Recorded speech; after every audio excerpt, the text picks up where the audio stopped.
আমার সামনে দুইটা পথ, একটা হলো রাজনীতি ছেড়ে দেওয়া, মুক্তিযুদ্ধের পক্ষে দেশে দল হবে। বিএনপি রাজনীতিতে তোলপাড় সৃষ্টি হয়েছে দলটির চেয়ারপারসনের উপদেষ্টা অ্যাডভোকেট ফজলুর রহমানকে নিয়ে।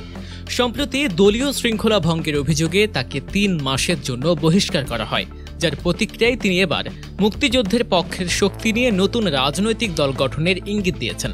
এই ঘটনাকে কেন্দ্র করে রাজনৈতিক মহলে চলছে ব্যাপক আলোচনা সমালোচনা। কি ঘটেছিল?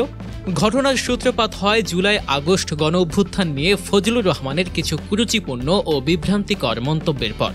তার এই বক্তব্য দলের ভাবমূর্তি ক্ষুণ্ণ হওয়ার অভিযোগে বিএনপি তাকে কারণ দর্শানোর নোটিশ দেয়। তবে তার জবাবে সন্তুষ্ট না হয়ে দলের প্রাথমিক সদস্য পদসহ সব পদ থেকে তাকে 3 মাসের জন্য স্থগিত করা হয়।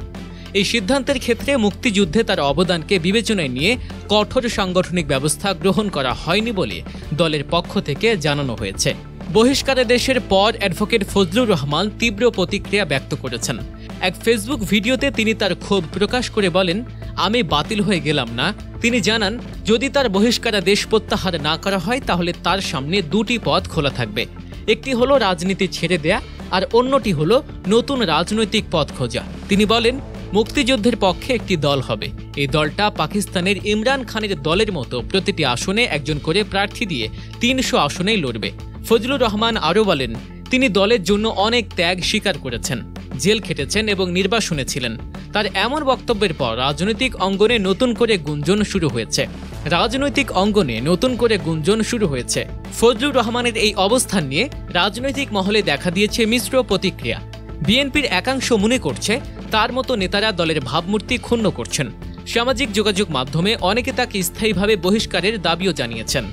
অন্যদিকে কেউ মনে করছেন ফজলুর রহমানের মতো একজন মুক্তিযোদ্ধা নেতার এই অবস্থা দলের অভ্যন্তরীণ গণতন্ত্রের সংকটেরই প্রকাশ করে। তার নতুন দল গঠনের ইঙ্গিতকে দেশের রাজনীতিতে একটি নতুন মেরুকরণের সম্ভাবনা হিসেবেও দেখছেন অনেকে। এখন দেখার বিষয়, অ্যাডভোকেট ফজলুর রহমান কি তার পুরনো দলেই ফিরে যাবেন, নাকি নতুন রাজনৈতিক গঠন করে দেশের রাজনীতিতে নতুন কোনো সমীকরণ তৈরি করবেন।